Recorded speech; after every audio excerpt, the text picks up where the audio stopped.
नमस्कार दोस्तों, आपके अपने चैनल हमारे संस्कार में आपका बहुत बहुत स्वागत है। आज हम आपके लिए एक ऐसी रोचक और अनूठी कहानी लेकर आए हैं जो कि एक ब्राह्मण देवता की है, जिन्होंने ठाकुर जी को नहीं छोड़ने का फैसला लिया, अपना सब कुछ न्यौछावर कर दिया।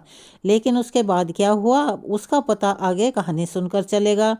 लेकिन उससे पहले अगर आप हमारे चैनल पर नए हैं और अभी तक आपने चैनल को सब्सक्राइब नहीं किया है तो आप सभी से निवेदन है, प्लीज़ हमारे चैनल को सब्सक्राइब करें, वीडियो को लाइक करें, ज़्यादा से ज़्यादा शेयर करें ताकि इस कथा के श्रवण का लाभ और लोगों को भी मिल सके। बेल आइकन को दबाना ना भूलें ताकि हमारी आगे आने वाली वीडियो की जानकारी आपको नोटिफिकेशन के जरिए मिल जाया करे।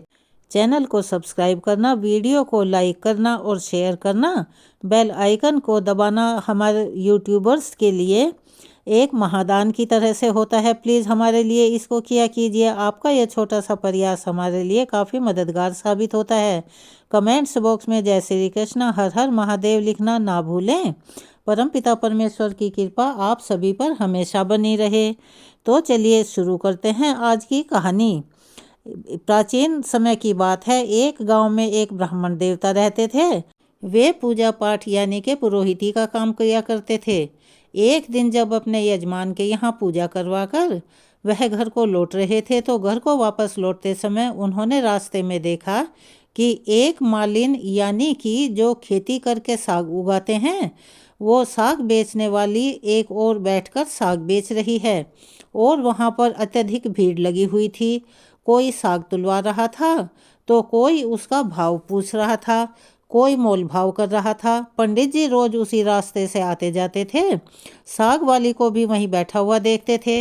एक दिन किसी जान पहचान के आदमी को साग खरीदते देखकर पंडित जी भी उसी के पास जाकर खड़े हो गए और बात करने लगे। लेकिन उन्होंने क्या देखा कि साग वाली के पास केवल एक ही पत्थर का बट्टा है और उसी से वह 5 सेर वाले को, 1 सेर वाले को, आधा सेर वाले को, यानी कि जो जितना मांगता है उसी एक बाट से तोलकर सामान दे रही है। यह देखकर पंडित जी बड़े आश्चर्य में पड़ गए। फिर उन्होंने साग वाली से पूछा कि एक बात बताओ, तुम इस एक ही पत्थर के बाट से सबको साग तोलकर कैसे दे सकती हो और कैसे दे देती हो? कोई कम लेता है, कोई ज़्यादा लेता है, क्या सबका वजन ठीक उतरता है? तब पंडित जी के परिचित व्यक्ति ने कहा, हाँ पंडित जी, यह बड़े आश्चर्य की बात है। हम लोगों ने कई बार इससे लिए हुए साग को दूसरी दुकान पर भी तुलवा कर देखा है और इस बात को आजमाया है, लेकिन हमें कभी भी शिकायत का मौका नहीं मिला और हर बार वजन पूरा उतरा है, कभी उसमें कम नहीं मिला। पंडित जी ने कुछ रुककर साग वाली से कहा, बेटी क्या यह पत्थर तुम मुझे दे दोगी? साग वाली बोली, नहीं बाबा, मैं यह पत्थर आपको नहीं दे सकती। मैंने तो बड़ी मुश्किल से इस पत्थर को पाया है। पहले मैं जो सेर पसेरे वाले बट्टे रखा करती थी, घर जाने पर वो मेरे अक्सर खो जाया करते थे। लेकिन फिर वहाँ घर जाने के बाद मेरे बड़े भाई मुझे खूब मारते। 3 साल पहले की बात है, मेरे सारे ही जो भी सेर पसेरे के बट्टे थे सब खो गए। फिर मैं अपने घर गई तो बड़े भाई ने मुझे बहुत मारा। मैं रोती रोती घाट पर आकर बैठ गई और मन ही मन भगवान को याद करने लगी। इतने में ही मेरे पैर के पास यह पत्थर आकर लगा। मैंने इसको उठाकर ठाकुर जी से कहा, महाराज मैं तोलना नहीं जानती, आप ऐसी कृपा करें कि जिससे इसी एक बट्टे से सारे तोल बन जाए, यानी कि सभी वजन का हो जाए। बस तभी से मैं इसे अपने पास रखा करती हूँ। अब मुझे अलग अलग सेर पसेरे के बट्टे नहीं रखने पड़ते। जो जितना साग मांगता है मैं उसी बाट से तोलकर उन्हें दे देती हूँ। अब आप ही बताइए पंडित जी, ऐसे मैं इस बट्टे को कैसे आपको दे दूँ? तब पंडित जी कहने लगे कि मैं तुम्हें इसके बदले में जितने तुम चाहो बहुत सारे रुपए दूंगा। साग वाली ने पूछा कि कितने रुपए दोगे? तुम मुझे वृंदावन का खर्च दे दोगे क्या? सब लोग वृंदावन गए हुए हैं, एक मैं ही अभागी ऐसी हूँ कि जो नहीं जा पाई। तब ब्राह्मण देवता ने पूछा कि बताओ कितने रुपए में तुम्हारा काम हो जाएगा? तब अपने वृंदावन की जाने की इच्छा पूरी होते हुए देख साग वाली बोली कि बाबा मुझे तो पूरे 300 रुपये चाहिए। तब ब्राह्मण बोले कि अच्छा बेटा, एक बात और बताओ, कि तुम इस अपने बट्टे को, इस शिला को रखती कहाँ पर हो।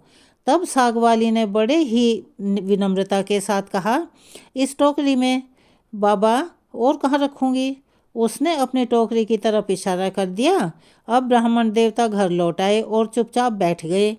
ब्राह्मणी ने जब उन्हें इस तरह से बैठे हुए देखा तो पति के पास आई और बड़े ही विनम्र वचनों में बोली, आप इस तरह से आज उदास क्यों बैठे हुए हैं? बहुत देर हो गई है, मैं देख रही हूँ। तब ब्राह्मण ने कहा, आज मेरा मन बहुत उदास हो रहा है, मुझे 300 रुपये की ज़रूरत है। तब उनकी पत्नी ने कहा, इसमें भला कौन सी बड़ी बात है, आपने मुझे कहा तो होता। आपने ही तो मेरे गहने बनवाए थे। अगर आपको कोई ऐसी ज़रूरत अचानक से आ पड़ी है तो आप इन्हें ले लीजिए, इन्हें ले जाइए, और जो फिर होगा वो हो ही जाएगा। ऐसा कहकर ब्राह्मणी ने गहने उतार दिए।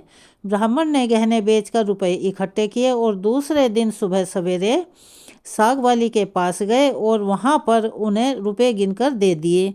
बदले में उस शिला को ले लिया। अब गंगा जी पर जाकर उन्होंने पहले उस शिला को अच्छे से धोया, फिर अपने अंगोछे से पोंछा, फिर वे उस नदी में नहाकर घर लौट आए। पीछे से एक छोटा सा सुकुमार बालक आकर ब्राह्मण की पत्नी को यह कह गया कि पंडिताइन, तुम्हारे घर आज ठाकुर जी आ रहे हैं, घर को अच्छी तरह से झाड़ बुहार कर ठीक कर लो। ब्राह्मणी के मन में छल कपट तो था नहीं, वह बड़े साफ हृदय की थी। तो ब्राह्मणी ने उस बालक के कहे अनुसार अपने घर को साफ किया, उसमें पूजा की सामग्री सजा दी और घर आकर ब्राह्मण देवता ने देखा तो उन्हें बड़ा अचंभा हुआ कि इतनी साफ सफाई घर में आज तक तो हुई नहीं, लेकिन आज कैसे हो गई, और इतनी सजावट भी क्यों की गई है। ब्राह्मणी से पूछा तो पूछने पर उन्होंने छोटे बालक के आकर कह जाने की सारी बात पंडित जी को सुना दी। पंडिताइन की बात सुनकर पंडित जी और भी आश्चर्य में पड़ गए, लेकिन कोई बात नहीं। शिला को उन्होंने सिंहासन पर विराजमान कर दिया, फिर उनकी विधि विधान से पूजा की और उनके घर की दीवार में एक आला बना हुआ था और उसी में उनको स्थापित कर दिया। अब रात को भगवान ने सपने में ब्राह्मण को दर्शन दिए और कहा कि तू मुझे सुबह जल्दी से जल्दी लौटा देना, नहीं तो तेरा कुछ भी भला नहीं होगा, तेरा सर्वनाश हो जाएगा। तो ब्राह्मण ने कहा, जो कुछ भी हो मैं तुमको नहीं लौटाऊंगा। अब ब्राह्मण के घर में जो कुछ भी पत्र पुष्प मिलते थे उसी से पूजा करने लगे। 2-4 दिन बाद फिर स्वप्न में भगवान आए और कहा, मुझे फेंक दे, नहीं तो तेरा लड़का मर जाएगा। ब्राह्मण ने कहा, मर जाने दो, लेकिन मैं तुम्हें नहीं फेंकूंगा। पूरा महीना हो भी नहीं पाया था कि एक दिन ब्राह्मण का इकलौता पुत्र अचानक मर गया। कुछ दिनों के बाद फिर उन्हें सपना आया, अब भी मुझे वापस देगा या नहीं देगा, तो तेरी लड़की मर जाएगी। दृढ़ निश्चय ब्राह्मण ने पहले से ही किया हुआ था, तो उन्होंने वही जवाब दोहरा दिया। फिर विधाता का विधान कि कुछ दिनों के बाद उसकी लड़की भी मर गई। अब की बार फिर से भगवान ने स्वप्न में आकर कहा कि इसको वापस करके आ जा, नहीं तो तेरी पत्नी भी मर जाएगी और तू अकेला रह जाएगा। ब्राह्मण देवता ने इस बार भी वही उत्तर दिया और अब की बार उसकी पत्नी भी मर गई। इतने पर भी ब्राह्मण अचल और अटल बना रहा। लोगों ने समझा कि ये ब्राह्मण तो पागल हो गया है।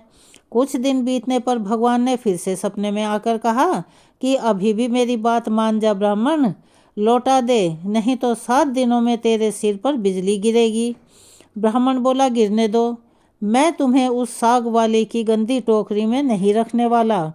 तब ब्राह्मण ने एक मोटे कपड़ा लिया और उस कपड़े में उस पत्थर को लपेटकर अपने माथे पर मजबूती से बांध लिया। अब हर समय उन्हें इसी तरह से अपने माथे पर बांधे रखता।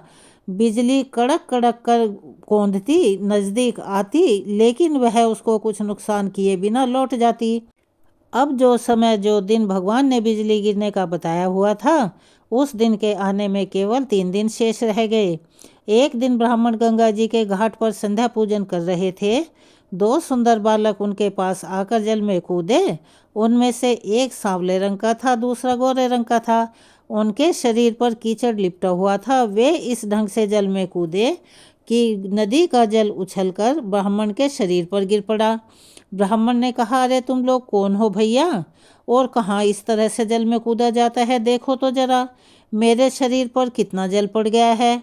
इतना ही नहीं, मेरे भगवान पर भी इस गंदे पानी के छींटे पड़ गए। तुम देखते नहीं, मैं पूजा कर रहा था। तो बच्चों ने कहा, ओहो, तुम्हारे भगवान पर भी छींटे लग गए। हमने देखा नहीं बाबा, तुम गुस्सा मत हो। पंडित जी ने कहा, नहीं भैया, मैं गुस्सा नहीं हो रहा हूँ। अच्छा बताओ तो सही, तुम किसके लड़के हो? ऐसा सुंदर रूप तो मैंने अपनी जिंदगी में कभी नहीं देखा। कहाँ रहते हो भैया? ओहो, कैसी अमृत घुली हुई तुम्हारी मीठी बोली है। तब बच्चों ने कहा कि बाबा, हम तो यहीं रहते हैं। पंडित जी बोले, भैया क्या फिर कभी मैं तुम लोगों को देख पाऊंगा? क्योंकि तुम्हारी छवि तो ऐसी है कि जो एक बार देख ले और बार बार भी देखे तो देखने से उसका मन ही नहीं भरेगा। बच्चों ने कहा, क्यों नहीं? आप तो बस हमें पुकारना और पुकारते ही हम तुरंत आपके पास आ जाएंगे। पंडित जी कहने लगे कि अपना नाम तो बताओ। उन्होंने कहा कि जिसका जो मन होता है वह उसी नाम से हमें पुकार लेता है, इसीलिए तुम्हें जो अच्छा लगे तुम भी उसी नाम से पुकार लो। सांवला लड़का ऐसा कहकर बोला। फिर कहने लगा, यह लो बाबा मुरली, जब भी ज़रूरत हो तब इसे बजाना, बजाते ही हम लोग आपके पास आ जाएंगे। दूसरे गोरे लड़के ने एक फूल देकर पंडित जी से कहा, बाबा इस फूल को हमेशा अपने साथ रखना, अपने पास रखना, तुम्हारा हमेशा मंगल ही मंगल होगा। फिर वे जब तक वहाँ से चले नहीं गए, ब्राह्मण उन्हें टकटकी लगाए हुए, यानी कि उन पर ही अपनी नज़र टिकाए हुए उन्हें देखते रहे। फिर मन ही मन सोचने लगे कि अरे प्रभु, कितने सुंदर हैं दोनों, पता नहीं फिर कब इनके दर्शन हो पाएंगे। ब्राह्मण ने फूल देखकर सोचा, फूल तो बहुत अच्छा और सुंदर है, कितनी मनोहर गंध आ रही है, पर मैं इसका भला क्या करूँगा और रखूँगा भी कहाँ? इससे तो अच्छा है राजा को ही दे आऊँ, नई चीज़ है, राजा खुश हो जाएगा। ऐसा सोचकर पंडित जी ने जाकर उस फूल को राजा को दे दिया। राजा उस फूल को देखकर बड़े प्रसन्न हुए। उन्होंने उस फूल को महल में ले जाकर बड़ी रानी को दे दिया। इतने में ही छोटी रानी भी वहां आ गई और उसने ठुनकते हुए कहा कि राजा जी, मुझे भी ऐसा ही फूल मंगवा कर दो, नहीं तो मैं जाकर डूब मरूंगी। अब राजा दरबार में आए और सिपाहियों को उसी समय पंडित जी को ढूंढने के लिए भेजा। सिपाहियों ने ढूंढते ढूंढते जाकर देखा कि ब्राह्मण देवता सिर पर सिला बांधे पेड़ की छाया में बैठे हुए कुछ गुनगुना रहे हैं। वे उनको राजा के पास लिवा लाए। राजा ने कहा, महाराज, जैसा आपने मुझे वो फूल दिया था ठीक वैसा ही एक फूल और मुझे चाहिए। पंडित जी बोले, राजन, मेरे पास तो एक ही फूल था, पर चलिए मैं देखता हूँ, प्रयास करता हूँ, शायद दूसरा फूल भी मिल जाए। अब ब्राह्मण देवता उन बालकों की खोज में निकल पड़े। अचानक उन्हें मुरली वाली बात याद आ गई, तो उन्होंने मुरली ली और बजाई। ठीक उसी क्षण वो गौर और श्याम जोड़ी प्रकट हो गई। ब्राह्मण देवता रूप माधुरी के पान में मतवाले हो गए। कुछ देर बाद जब उन्हें चेता आया, यानी कि होश आया, तो उन्होंने कहा, भैया, जैसा फूल तुमने मुझे कल दिया था वैसा ही मुझे एक और चाहिए। मैंने वो तुम्हारा दिया हुआ फूल राजा को दे दिया। राजा ने मुझसे वैसा ही एक और फूल मांगा है। गोरे बालक ने कहा कि बाबा, फूल तो हमारे पास है नहीं, परंतु हम तुम्हें एक ऐसी जगह ले जाएंगे जहाँ वैसे ही फूलों का पूरा उपवन है, यानी कि बगीचा खिला हुआ है। तुम बस अपनी आंखें बंद करो। ब्राह्मण देवता ने उनके कहे अनुसार आंखें मूंद ली। बच्चे उनका हाथ पकड़कर ना जाने किस रास्ते से बातों बातों में उन्हें कहाँ ले गए। एक जगह पहुंचकर ब्राह्मण ने उनके कहने पर आंखें खोली तो वह देखकर वह मंत्रमुग्ध रह गए। बड़ा सुंदर स्थान है, चारों ओर सुंदर सुंदर वृक्ष, लताएं आदि पुष्पों के मधुर गंध से महक रही हैं। बगीचे के बीच में एक बड़ा मनोहर महल है। ब्राह्मण ने देखा तो वे बालक वहां से गायब थे। वे साहस करके आगे बढ़े, महल के अंदर जाकर देखने लगे। सब ओर से सुसज्जित बड़ा ही सुरमई स्थान था। बीच में एक दिव्य रत्नों का सिंहासन था, लेकिन सिंहासन खाली पड़ा था। पंडित जी ने उस स्थान को मंदिर समझकर प्रणाम किया। उनके माथे में बंधी हुई जो ठाकुर जी की शिला थी वह स्वतः ही खुलकर फर्श पर गिर पड़ी, और जैसे ही पंडित जी ने उसे उठाने के लिए हाथ बढ़ाया तो वह अचानक से फट गई और उसमें से भगवान लक्ष्मी नारायण प्रकट हो गए और जो सिंहासन खाली पड़ा हुआ था उस पर विराजमान हो गए। तब भगवान नारायण ने मुस्कुराते हुए ब्राह्मण से कहा कि हमने तुमको कितने दुख दिए, पर तुम तो अपनी बात पर अटल रहे। दुख पाने पर भी तुमने हमें कभी नहीं छोड़ा, उसी आस्था और विश्वास से पकड़े रहे। इसी से हम तुम्हें सशरीर यहाँ ले आए हैं। जो भक्त स्त्री पुत्र घर गुरुजन प्राण धन इस लोक और परलोक सब कुछ छोड़कर हमारी शरण में आ जाते हैं, भला हम उन्हें कैसे छोड़ सकते हैं। इधर देखो, यह खड़ी है तुम्हारी सहधर्मिणी अर्थात तुम्हारी पत्नी, यह तुम्हारी कन्या और ये तुम्हारा पुत्र भी। यह सब भी मुझे प्रणाम कर रहे हैं। अब तुम सबको मेरी प्राप्ति हो गई है। तुम्हारी एक ही दृढ़ता से सारा परिवार मुक्त हो गया। तो ऐसी है ठाकुर जी की लीला। भगवान की भक्ति एकमात्र ब्राह्मण देवता की भक्ति ने उनके पूरे परिवार का उद्धार कर दिया। तो भगवान की भक्ति करने वाले को ही अकेले एकमात्र भगवान की प्राप्ति नहीं होती, बल्कि उसकी आगे पीछे की पीढ़ियां भी तर जाती हैं और उनके साथ रहने वाले जितने भी व्यक्ति हैं, जो उनके परिवार के सदस्य हैं या उनके मित्र हैं, बंधु बांधव हैं, उन सबको भी उसका फल मिलता है और उन सबको भी भगवान के धाम की प्राप्ति हो जाती है। यह थी आज एक ठाकुर जी की अनूठी कथा। आपको कैसी लगी? अपने विचार कमेंट्स बॉक्स में अवश्य ही लिखें, क्योंकि कमेंट्स भी हमें बड़े अच्छे लगते हैं। हम भी आपके कमेंट्स का उत्तर देने का प्रयास करेंगे। अगर आप हमारे चैनल पर नए हैं और अभी तक आपने चैनल को सब्सक्राइब नहीं किया है, तो आप सभी से निवेदन है, प्लीज़ हमारे चैनल को सब्सक्राइब करें, वीडियो को लाइक करें, ज़्यादा से ज़्यादा शेयर करें, ताकि ये कहानी और लोगों को भी सुनने को मिल सके, उन्हें भी इसका लाभ प्राप्त हो सके। बेल आइकन को दबाना ना भूलें, ताकि हमारी आगे आने वाली वीडियो की जानकारी आपको नोटिफिकेशन के जरिए मिल जाया करे। कमेंट्स बॉक्स में जय श्री कृष्णा हर हर महादेव लिखना ना भूलें। अपना सहयोग और प्यार हमें ऐसे ही प्रदान करते रहें। धन्यवाद।